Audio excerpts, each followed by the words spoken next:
वंदो श्री सद्गुरु चरण को, करूं सप्रेम प्रणाम। अशुभ हरण मंगल करण, धनि श्री देव चंद्र जी नाम। श्री प्राणनाथ निज मूलपति, श्री मेहराज सुनाम। तेज कुंवरी श्री श्यामा युगल को, पल पल करूं प्रणाम।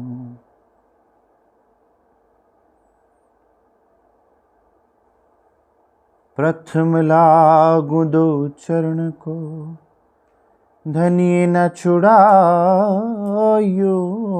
छिन। लाक तलीला लेड़ियाँ, मेरे जीव के ही जीवन, मेरे जीव के ही जीवन। इन पाँव तले पड़ी रहूं, धनी नजर खोलो बातों। पलना वालों निरखूं नेत्रे, मेरे जीव के ही जीवन, मेरे जीव के ही जीवन।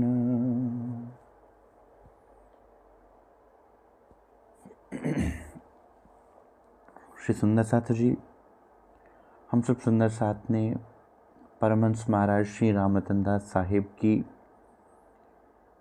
पवित्र जीवनी की पहली लहर का मथन किया, मनन किया, जिसमें हम सब सुंदर साथ ने उनकी बाल्य लीला को समझने का प्रयास किया और उनकी बाल्य लीला इस बात की परिचायक है कि कैसे एक हीरे को जब तराशा जाता है तो उस कष्ट को झेलने के बाद जो निखार हीरे पर आता है, उसकी चमक से ही उसकी कीमत लगाई जा सकती है। सोने को जितनी अधिक बार अग्नि पर तपाया जाता है, उतना अधिक वो सोना खरा सोना कहलाता है। उसमें से जितने विकार हैं वो दूर हो जाते हैं।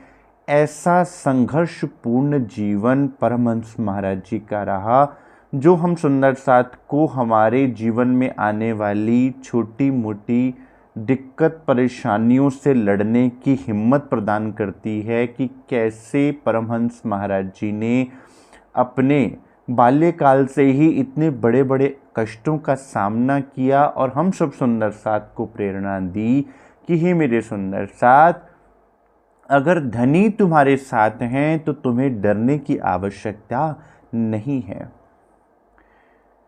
और उन धनी के बिना इन कष्टों का निवारण भी कोई नहीं कर सकता। प्रीतम बिना आयो बिरह दुखदाई, पिया की सोच कर सूख गयो तन, भई निवल पियराई। हाय हाय कर निस दिन रोवत, नैनन नीर बहाई। पीड़ित हिये तलफत पिय बिन, निमख नींद नहीं आई। उभ उभ हिये श्वास चलत हैं, उठत जीव अकुलाई। गद गद कंठ बोले नहीं आवे, कासे कहूँ सुनाई। मन अचेत बुध विकल भई है, चित्त गयो बौराई। अहंकार अंध्यार दशो दिश, पिय कैसे के पाई। प्रेम सखिन को ये दुख देख के, ये प्रीतम मिले आई।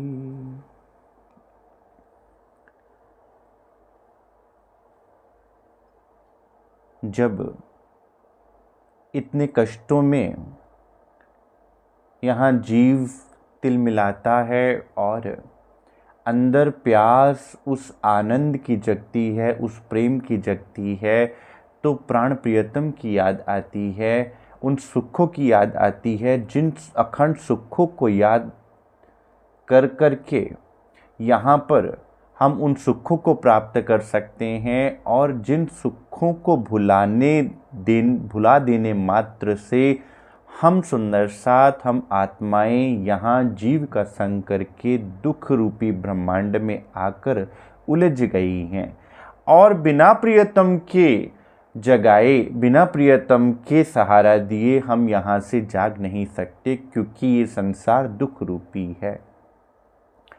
तो सुंदर साथ दूसरी लहर प्रारंभ होती है, हम पर ज़रा सा कष्ट आता है तो हम तिलमिला उठते हैं, ईमान गिरा देते हैं। लेकिन देखिएगा सुंदर साथ कि स्वयं परमहंस महाराज जी का जीवन कितना संघर्षपूर्ण रहा।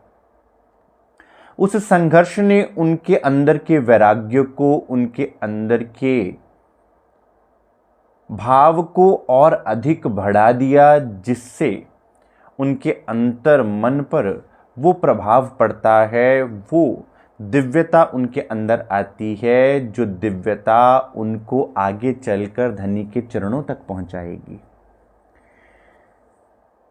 देख धाम चले गए पिता हमारे, हमें भाग्य के ऊपर छोड़, माया के बंधन जितने थे, दिए विधाता ने सब तोड़। अब अपने श्रीमुख से महाराज जी कह रहे हैं कि मेरे पिता धाम चले गए, और वो पिता जिनसे अत्यधिक प्रेम था, वो पिता जो पल प्रतिपल मुझे देखे बिना रहते नहीं थे, जो हर वक्त मुझे हर स्थान पर अपने साथ रखा करते थे, जो मुझे हृदय से भी अधिक प्रेम किया करते थे, वो मुझे छोड़कर चले गए, और जितने माया के बंधन थे परमात्मा ने सब दूर कर दिए। यहां उदाहरण आता है सुंदर साथ मीराबाई का। मीराबाई ऐसी भक्त हुई हैं जिन्होंने सब कुछ त्याग दिया, और ऐसा त्यागा कि भगवान कृष्ण के साथ एकाकार हो गई। बचपन में माँ का बिछुड़ जाना, तदुपरांत पिता का बिछो होना, और विवाह उपरांत पति का बिछो हो जाना। लेकिन अपनी सुरता को कहाँ रखा? सुरता को केवल अपने इष्ट भगवान श्री कृष्ण जी के ऊपर ही रखा। हम और आप सब जानते हैं कि उनका जीवन एक त्याग मूर्ति के रूप में हम सब के सामने दिखता है, नज़र आता है, कि उनके ससुराल के जन उनको कुलटा कहकर, उनको कुलनाशिनी कहकर पुकारते हैं। संसार का कार्य तो ताने देना होता है, तो मीराबाई के लिए विष का प्याला भेजते हैं। मीरा उस विष के प्याले को चरणामृत समझकर पी जाती है, और उस विष से बाल भी बांका नहीं होता। जातू मेरे वल है ता क्या मोह चंदा। हे परमात्मा, अगर तू मेरे साथ है, पूरा संसार मेरे साथ रहे ना रहे, मुझे इस बात की कोई चिंता नहीं। नीचे धरती ऊपर अंबर मध्य सभी कुछ अनजाना, थे दुनिया में इस प्रकार जैसे दो पाटों में दाना। ऊपर खुला आकाश है, नीचे धरती है, और मेरा कोई नहीं है। उस एकांत ने घेर लिया, और ऐसा पल आ गया जैसे चक्की के दो पार्टों में एक दाना उलझ जाता है, कि जैसे ही दो पार्ट घूमेंगे वो दाना पिस जाएगा। एक नन्हा 8 वर्ष का बालक और एक छोटा भाई, सोचिए सुंदर साथ, क्या उस समय की परिस्थिति रही होगी। खैर तभी तक दाने की जब तक कीली से सटा हुआ, कीली से हटते ही पल में दाना पाता पिसा हुआ। कि संसार में जो भी जीव जन्म लेता है वो दो पार्ट के अंदर, माया के इन दो पार्टों के अंदर ही पिसने के लिए तैयार रहता है। कभी भी काल और माया, इस ब्रह्मांड को काल माया का ब्रह्मांड कहा गया है। काल निरंजन और माया का मिश्रण। वो दो पार्ट कौन से हैं? काल और माया रूपी चक्की के पार्ट। वो क्या करते हैं? हर जीव को मसलने के लिए तैयार रहते हैं। काल उसकी भूमिका लिखता है और माया उसको उसकी मंजिल तक पहुंचाने के लिए मदद करती है, इसलिए इसे काल माया का ब्रह्मांड कहा गया है। अब चक्की के दो पार्टों के बीच में जो जीव आ गया, काल माया के बीच में जो जीव आ गया, वो इन दुखों को झेलता हुआ पिस ही जाता है, काल का ग्रास बन ही जाता है, बशर्ते वो किल्ली को छूता रहे। अर्थात चक्की के मध्य में जो किल्ली होती है, जो दाने वहां रह जाते हैं वो बच जाते हैं, अन्यथा बाकी सब दाने पिस जाते हैं दो पार्टों के बीच में आकर। अब ये किल्ली क्या है? कि जो जीव सतगुरु रूपी किल्ली का आसरा ले लेवेगा, जो जीव सतगुरु के चरणों का आसरा ले लेवेगा वो बच जावेगा, अन्यथा माया दबोचने के लिए बैठी है। काल माया का ये जाल उसको फांसने के लिए बैठा हुआ है। तो हमें क्या करना है? मध्य में जो सतगुरु स्वरूप है, हमें उनके चरणारविंद को पकड़ लेना है। सुंदर सा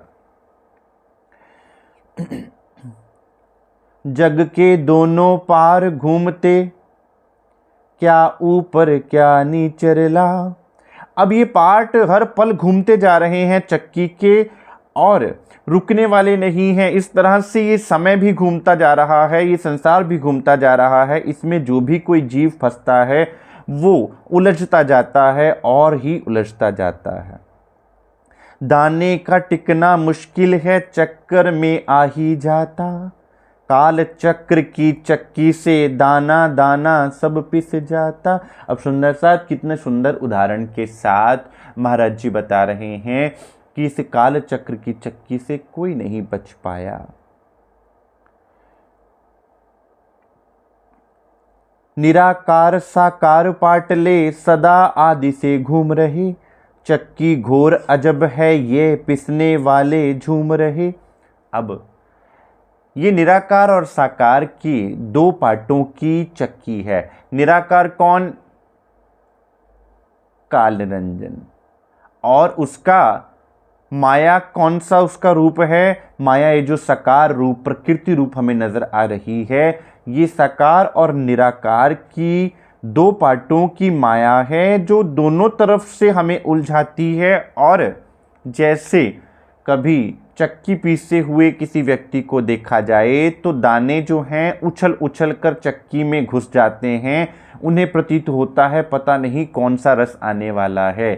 संसार में आने वाला जीव भी ऐसे ही इस संसार में आ तो जाता है बड़ी प्रसन्नता से झूमता हुआ, लेकिन उसे ये नहीं पता कि ये चक्की उसे किस समय पीस देगी। ऐसा वृत्तांत महाराज जी हम सब सुंदर साथ को देते हैं ताकि हम जागें, हम विचार करें। घोर निरंतर इन पाटों की आंख न खुलने देती है, बेहोशी छाई रहती है, पीस एकदम देती है। अब उसकी आवाज ऐसी है कि उस आवाज में दाने भी मगन हो जाते हैं। अर्थात इस संसार की मोह माया और संसार की हर लुभावनी वस्तुएं ऐसी हैं कि इस जीव को शुद्ध बुद्धि ही नहीं आती कि मुझे किल्ली की तरफ बढ़ना है, मुझे इससे मुक्त होना है। वो यहाँ सुखों की चाहत करने के लिए आता है और सुख ढूंढता रहता है, लेकिन कभी उस सुख को पा नहीं पाता, बेहोशी में ही चला जाता है और कब पिस जाता है ये पता ही नहीं चलता। और ऐसे ही जीव जन्मते जा रहे हैं, मरते जा रहे हैं। और ये चक्की, काल माया की चक्की सबको पीसते जा रही है और कोई भी इससे मुक्त नहीं हो पा रहा जब तक प्राण प्रियतम उसे ना छुड़ा ले में। पिता हमारे छोड़कर चले गए जब धाम, धीरे धीरे पास जो धन था हुआ सब तमाम। अब महाराज जी कह रहे हैं अब पिता चले गए तो घर में कमाने वाला कौन था? कोई भी नहीं था। तो जितना धन था वो सारा का सारा धन जो था वो धीरे धीरे व्यय हो गया। अब घर चलाने के लिए भी धन कौन कमा कर लाता? महाराज जी खुद 8 वर्ष के हैं, छोटे भाई बुद्धिदास भी अभी बच्चे हैं, तो कमाता कौन? तो अब क्या हुआ? अब माता जी इस बागडोर को संभालती हैं, परिवार को संभालती हैं।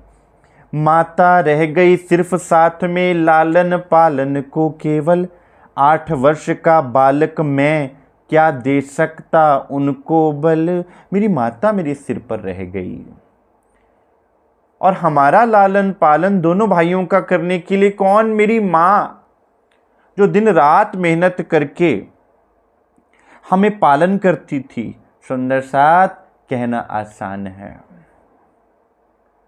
सुनना आसान है, लेकिन उस पल को याद कीजिए कि जिस पल पिता का साया सिर से हट जाए किसी बच्चे के और खाने के लिए 2 वक्त की रोटी भी ना हो।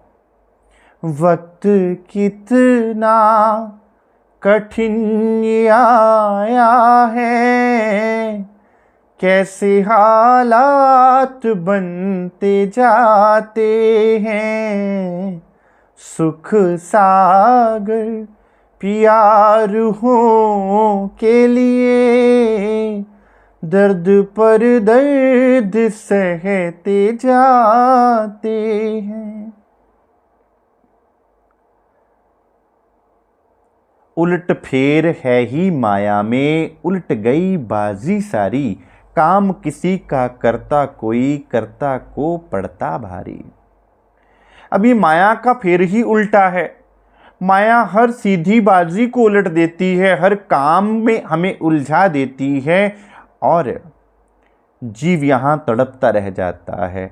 लाले आन पड़े खाने के घेरा संकट ने आकर, कभी कभी माँ रो उठती भूखा हम दोनों को पाकर। माता पिता खुद को तो भूखा देख सकते हैं लेकिन अपने बच्चों की भूख, बच्चों का दुख दर्द नहीं सह सकते। अब घर में खाने के लिए कुछ नहीं है, खुद की भूख तो मां बर्दाश्त कर ले लेकिन बच्चों की भूख कैसे बर्दाश्त करे? इसलिए कभी कभी मां रो उठती है, भाग्य के ऊपर रो उठती है मां कि ऐसा क्या भाग्य लेकर मेरे बच्चे जन्म लिए हैं इस संसार में। दिन दरिद्रता के कुछ तो घर के कोनों में काटे, कुछ रोज पड़ोसियों ने अपने थोड़े थोड़े संकट बांटे। कुछ दिन तो घर में रहकर घर में जो बचा खुचा अन्न था अथवा धन था उसका उपयोग करके घर में जो भी कुछ खाना पीना मिलता था तो दिन दरिद्रता में वो दिन बिताए। और कुछ रोज आसपास के पड़ोसियों ने सहयोग किया, साथ दिया, पर रोज रोज भी कौन साथ देने आता है? सुंदर साथ। फिर अब क्या इलाज रहा? अब मां को घर घर का काम करने के लिए जाना पड़ा। एक पंडित पुरोहित जो पुरोहिताई करने वाले, आज उनकी धर्मपत्नी घर घर जाके कार्य कर रही हैं। और किस लिए? अपने बच्चों को 2 वक्त की रोटी देने के लिए। कुछ रोज पीसने पीस पीस चुपके माँ ने पाला, जितना टल सकता वक्त उससे ये बुरा चक्र उसने टाला। कुछ वक्त तक तो माँ अपना सब कुछ नछावर करके जैसे तैसे करके हमारा पालन लालन करती रही। अब वो भी कैसे संकटों से लड़ती थी, तो वो हमारे दुखों की टालनहारी। लेकिन अब वक्त को कुछ और ही मंजूर था। माया को कुछ और ही मंजूर था। काल चक्र ऐसा घूमा, काल पक्ष की ओर से उठा ऐसा वेग, चारों खूंटे देश की फैला भयंकर प्लेग। उस समय ऐसी परिस्थिति आ गई कि कंगाली में आटा गीला। जब कष्ट आते हैं तो बड़े बड़े साथ छोड़ जाते हैं, जब दुख आता है तो कोई नज़र ही नहीं आता अपने सामने सुंदर सा। वैसी ही परिस्थिति तब आ गई कि एक तरफ तो पिता सिर से चले गए, कोई कमाने वाला नहीं, दूसरी तरफ क्या हुआ, प्लेग फैल गया। और प्लेग हम भी जानते हैं, आप भी जानते हो, आजकल तो ये बीमारी नहीं है, लेकिन जब प्लेग फैला करता था तो हवा के द्वारा ये बीमारी फैला करती थी। और कितनी बीमारी थी कि उस समय कोई इसका इलाज भी नहीं था, इसलिए एक ही इलाज था, केवल मृत्यु। छोड़ भगे सब घर घर वाले, पड़े जंगलों में जा जा, नाच रहा था काल गाल में, ठूंसे बुरी तरह खा जा। सब अपने घरों को छोड़ छोड़ कर भाग रहे थे, जंगलों में बियाबान में भाग रहे थे, क्योंकि काल तांडव कर रहा था और जीवों को खा रहा था। कीड़े और मकोड़े की गति मानव चारों ओर मरे, मरने वालों को सच जानो, ढोने वाले नहीं मिले। अब कीट मकोड़ की तो बात ही क्या कहनी, मानव इतने मर रहे थे कि मरने वाले अधिक थे और उन मृत लाशों को ढोने वाला कोई नहीं बचा। महाराज जी कह रहे हैं ऐसे समय में एक माँ अपने बच्चों को पालने के लिए घर घर काम करने भी जाती तो कहाँ जाती। अजल मजल करने वाला तक किसी किसी को मिले, चिता एक पर मुर्दे दो दो, बाज बाज तो नहीं फूके। ऐसी परिस्थिति कि एक ही चिता पर दो दो मुर्दे जलाए जा रहे हैं और कईयों को तो ऐसे ही घर बार में घर के लोग फेंक फेंक कर चले जा रहे हैं, क्योंकि इस डर से कि कहीं हमें कोई ऐसी बीमारी उनसे ना लग जाए। यही तो सच्चाई है इस संसार की, कि जब तक कोई प्राणी जीवित होता है हम उसके मोह में अपना सब कुछ वार देने को तैयार हो जाते हैं। जैसे ही जीव शरीर को छोड़ता है उस शरीर की वैल्यू खत्म हो जाती है। रे जीव जी जिन करो या सो निहड़ा। हे मेरे जीव, इस शरीर से कोई नेह मत रखना, ये शरीर कब तेरा साथ छोड़ जाएगा इसका कोई भरोसा नहीं। बचते एक दूसरे से सब, घर दर बंद पड़े रहते, भाएं भाएं करते गली कूचे, लोग छोड़ छोड़ घर भगते। लोग एक दूसरे से बचने लग गए, कोई एक दूसरे के पास भी खड़ा होने को तैयार नहीं था। गली कूचे भाएं भाएं करने लगे, खाली हो गए, कोई लोग अपने घरों को छोड़ छोड़ कर त्याग त्याग कर निकल गए थे। सुंदर साथ ऐसा ही दृश्य हमने कोविड की पहली लहर में भी तो देखा था। लोगों ने सामान खरीदकर अपने घर पे रखना प्रारंभ कर दिया। हमने कभी ये भी नहीं सोचा कि वो सामान अगर हम एक ही घर में संग्रहित कर लेंगे तो अगर प्रलय आएगी तो कहीं ऐसा तो नहीं कि सारा संसार प्रलय हो जाएगा और हम अकेले रह जाएंगे, ऐसा भी तो संभव नहीं है ना। लेकिन इंसान इतना मतलबी है, वो केवल अपने बारे में सोचता है। लोगों ने सामान का संग्रह करना प्रारंभ कर दिया था। लोगों ने सामान को महंगे दुगने तिगुने दामों पर बेचना प्रारंभ कर दिया था उस समय जब सारे संसार को जरूरत थी। ऐसे समय पर तो हमें अपने दिल को उदार करना होता है, क्योंकि मानवता बचेगी तो हम बचेंगे। लेकिन ये कौन सोचेगा? जिसके अंदर मानवता होगी, जिसके अंदर प्रेम होगा, जिसके अंदर सेवा भाव होगा, वही तो सोचेगा, अन्यथा कोई नहीं सोच सकता इस बात को। गोद छिपाए हम दोनों को मां घर में बैठी रहती, चाहे काम बिगड़ जाए जो बाहर वो ना जाने देती। अब माँ को तो अपने बच्चे दो आंखों के तारों की भांति लगते हैं। वो चाहती है कि चाहे काम हो ना हो, खाने को मिले ना मिले, लेकिन मेरे बच्चों को ऐसा रोग ना लग जाए जिससे मेरे बच्चों को कोई नुकसान हो। खैर माँ है ना, माँ का दिल तो प्रेम से भरा होता है। वो खुद अपने आप को कुर्बान कर देगी, लेकिन अपने बच्चों पर आंच तक नहीं आने देगी। मानो बाहर खैर नहीं है, गली गली फिर रही हो मौत। जो निकला घर से बाहर को मानो पकड़ करेगी फौत। ऐसा प्रतीत हो रहा था कि गली गली में मौत घूम रही है, इसलिए माँ अपने आंचल में छुपा के रख लेती है बच्चों को, दोनों को। परमहंस महाराज जी और ब्रह्ममुनि श्री बुद्धिदास जी को अपने आंचल में छुपा कर रख रही हैं माँ, कि कहीं मेरे बच्चों पर आंच ना आ जाए। सुंदर साथ माता का प्रेम। घर में ना था एक दाना तक, भूखे गुजार रहे थे वक्त।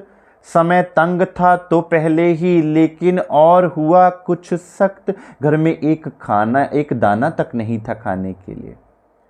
जैसे तैसे भूखे माता तो समय गुजार लेगी, लेकिन बच्चे तो खैर भूख को जानते नहीं।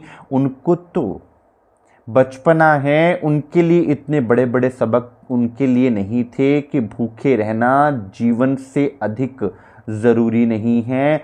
हमारा जीवन अधिक ज़रूरी है। समय पहले से ही तंग था कि कोई धन नहीं था, कोई धान्य नहीं था, कोई अन्न नहीं था, और ऊपर से इस बीमारी का कहर हो गया।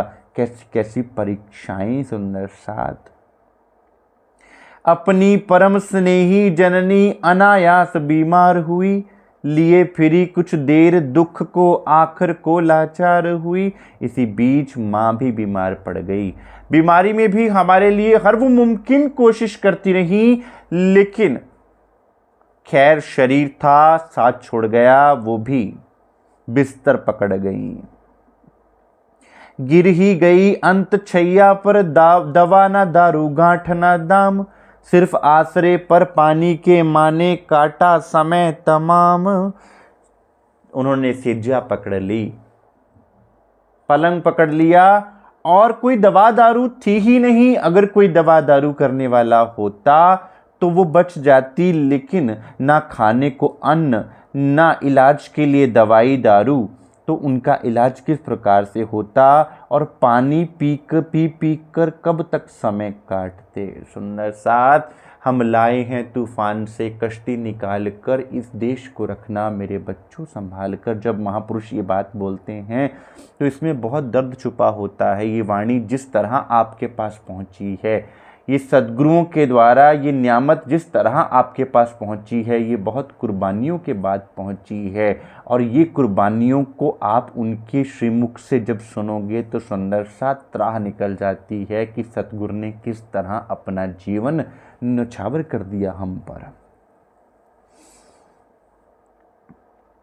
दिया करें झल भर भर हम भी, चम्मच खुले हुए मुंह में। खुलवाए अपने दरवाजे प्रातः आकर ताऊ ने।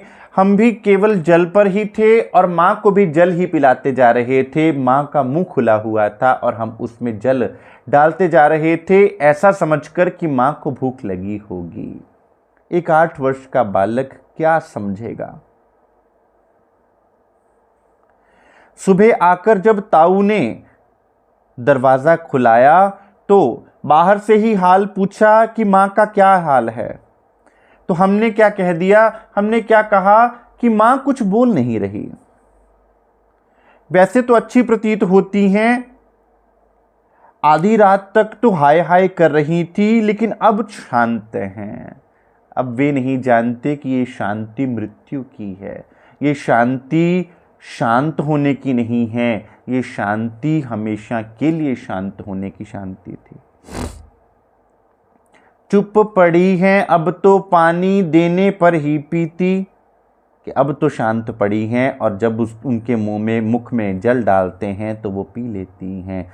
सुंदर साथ, क्या परिस्थिति रही होगी उन बच्चों की जिनकी माँ उनके सामने शरीर छोड़ जाती हैं और वो कुछ नहीं कर पाते। कैसी मनोस्थिति होगी उनकी। ताऊ स्वयं देखने आए तो मां पाई मरी हुई, बड़ी देर में आंख लगी है मुंह फाड़े है पड़ी हुई।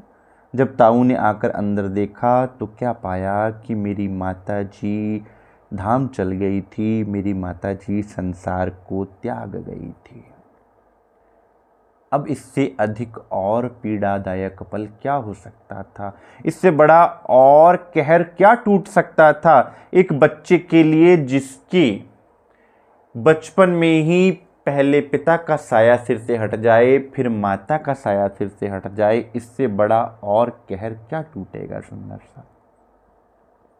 आज हमारे ऊपर ज़रा सी दिक्कत परेशानी आती है, आज हमें कोई चीज़ नहीं मिलती तो हम धनी पर उलाहना देते हैं, धनी को इस बात के लिए शिकवे और शिकायतें करते हैं। सुंदर साथ यहाँ सद्गुरु महाराज जी ने अपने जीवन में क्या क्या कष्ट झेले सुंदर साथ, उसका वर्णन उनकी श्रीमुख बीतक के द्वारा हमें समझ में आता है। और वो दृढ़ाव भी आता है कि अगर रात है तो एक ना एक दिन अवश्य होगा। उस दिन की प्रतीक्षा में तुम रात को नगण्य जानो।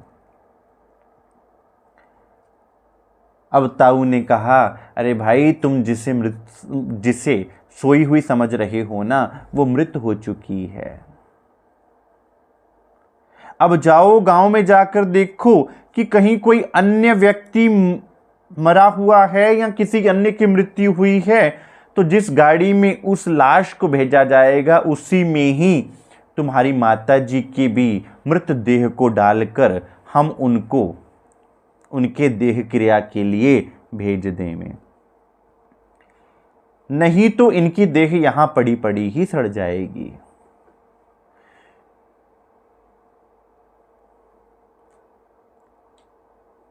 अब घर पर ना तो पिंडदान के लिए कुछ है, क्योंकि जब खाने के लिए अन्न नहीं है तो पिंडदान के लिए, पिंड बनाने के लिए भी अन्न कहां से आएगा, चावल कहां से आएंगे, खांड कहां से आएगी, कुछ है ही नहीं। सुंदर साथ इतना दर्दमय ये दृश्य है।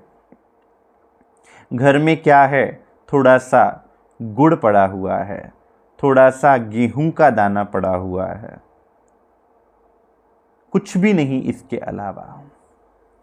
क्या करते थे, थोड़ा थोड़ा गुड़ खाकर पानी पीकर सो जाया करते थे। सुंदर सा ऐसा समय आज हमें धनी ने इतना सक्षम बनाया है कि हम बहुत अच्छे अच्छे घरों में बैठकर अच्छे अच्छे वस्त्रों को धारण करते हुए अच्छे अच्छे भोजन खाते हैं पीते हैं। इससे अधिक और हम पर कृपा और मेहर क्या हो सकती है।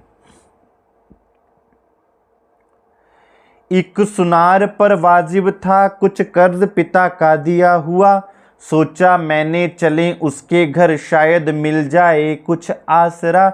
एक सुनार जिनको मेरे पिता ने कर्ज दिया हुआ था, उनके पास जाकर मैंने सोचा, महाराज जी कह रहे हैं कि मैंने सोचा कि शायद उनके पास जाकर कुछ आसरा मिल जाए। मैं उस सुनार के पास गया, उनका दरवाज़ा खटखटाया और उनको पुकारा। जब उन्होंने फाटक खोले तो मैंने उनको सारी वृत्तांत बता दी, तो उनको ये वृत्तांत सुनकर दुख हुआ। उन्होंने मुझे एक धड़ी गेहूं देकर बोला कि ये ले जाओ, पहले माता का क्रियाक्रम कर दो, पहले पिंडदान कर दो, उसके बाद मैं तुम्हारे साथ खड़ा हूं।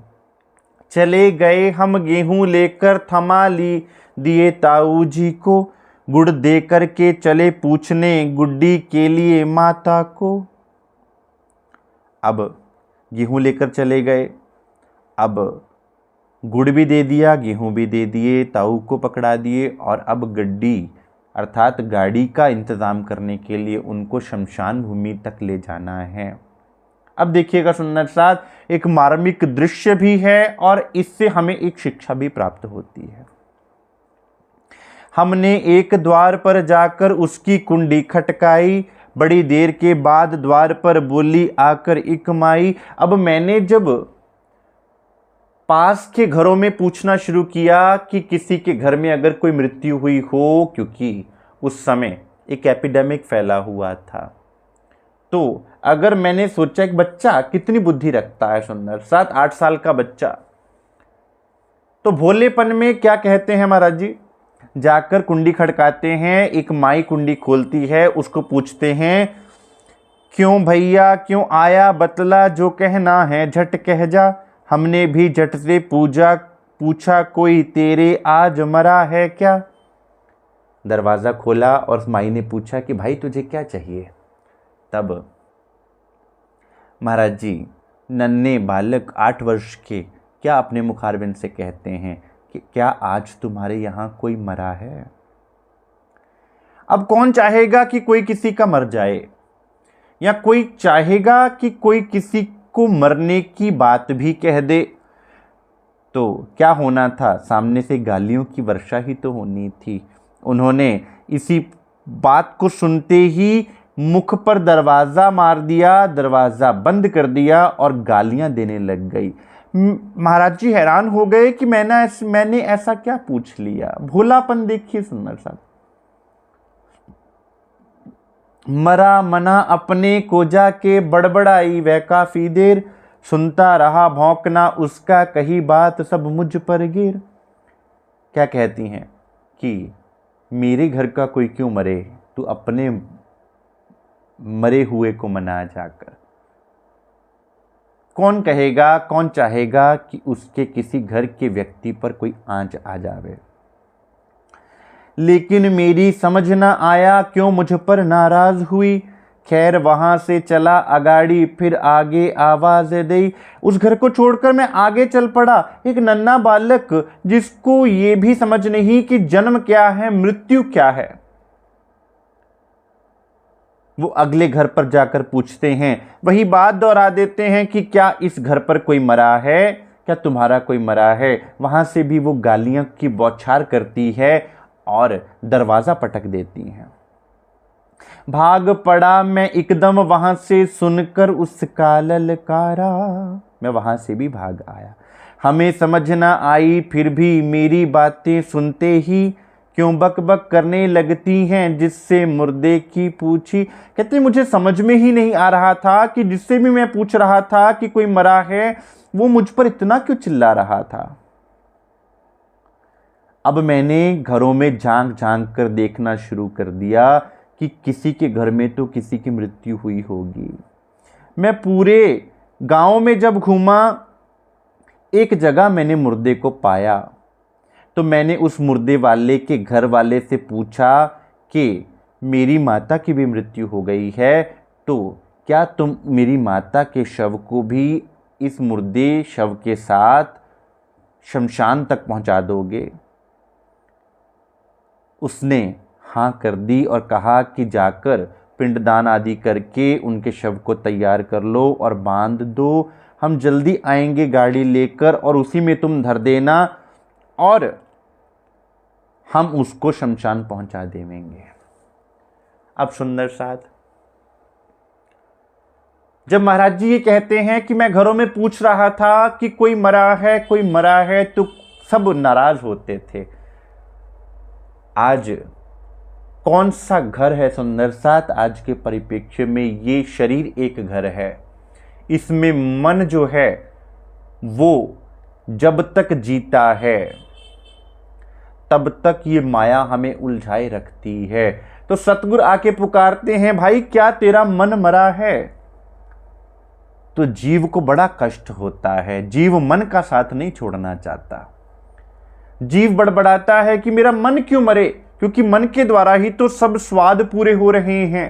मन अपने स्वाद पूरे करता है इंद्रियों के द्वारा, इंद्रियों के बस में पड़कर।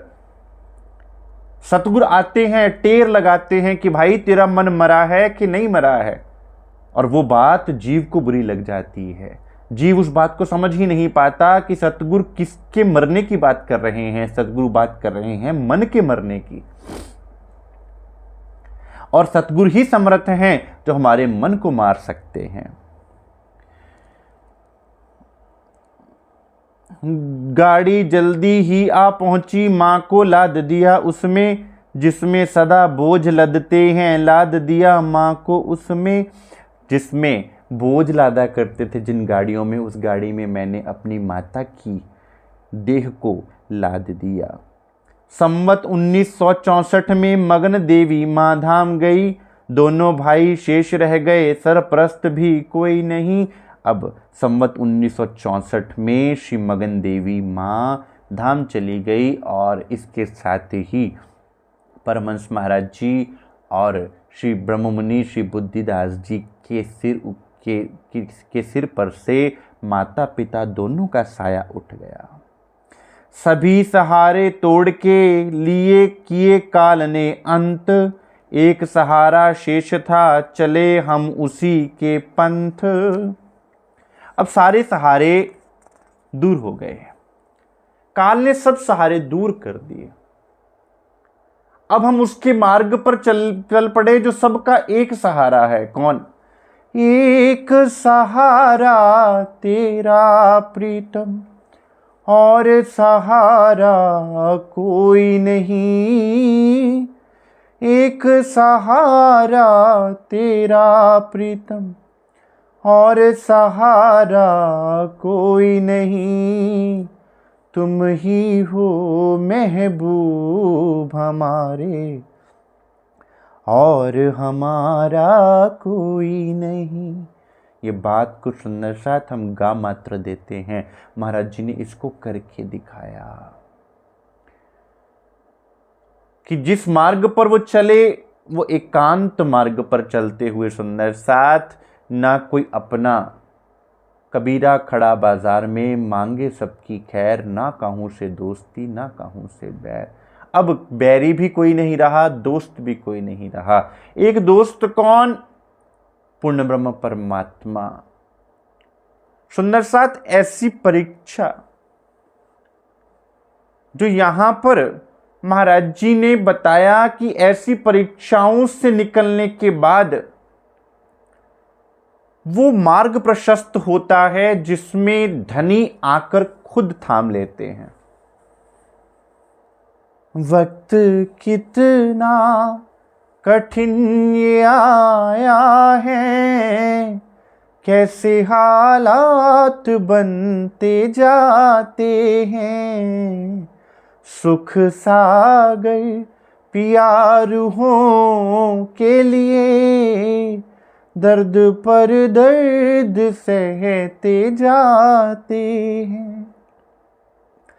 साथ दुख में दुखी हुआ सो हुआ, दर्द कुछ आपको भी कम तो नहीं, कौन सा दुख यहाँ बचा ऐसा जिसको आपने सहा ही नहीं।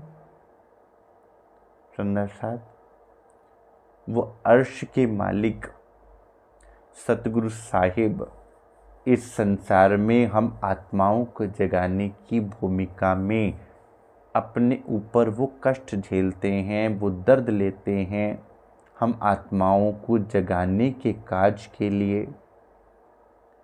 और ये बात हमारे दिल में दृढ़ करते हैं कि कुछ भी हो जाए ईमान को मत छोड़ना, क्योंकि मैं तुम्हारे सिर पर खड़ा हूँ एक पाए।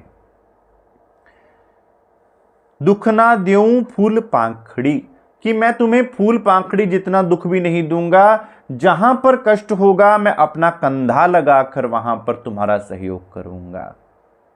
जो दुख आएगा वो मैं स्वयं सहन करूंगा, तुम पर जरा सा भी कष्ट न आने दूंगा। धनी न देवे दुख तिल जेता, मैं तुम्हें तिल जितना दुख भी नहीं दे सकता। इस बात की दृढ़ता अपने दिल में रखना, इस बात का विश्वास अपने दिल में रखना, बस वो विश्वास ही तुम्हें आगे बढ़ा देगा। तो कैसे सुंदर साथ ये जागनी लीला श्री रतनबाई जी की, कैसे श्री झंडूदत्त जी से श्री राम रतन दास साहिब दास जी तक की जो यात्रा है वो कैसे पूरी होती है, सुंदर साथ वो करेंगे हम कल अगली लहर में। तीसरी लहर ये थी, दूसरी लहर जिसने हमें वो संघर्ष बताया कि वो संघर्ष कैसा था, कैसी वो व्यथापूर्ण समय था जिसमें से सद्गुरु महाराज जी ने निकलकर कैसे कौन से ध्रुव मार्ग को प्राप्त किया। बोलिए श्री प्राणनाथ प्यारे की जय, श्री सद्गुरु महाराज की जय, श्री सर्व सुंदर साथ की जय।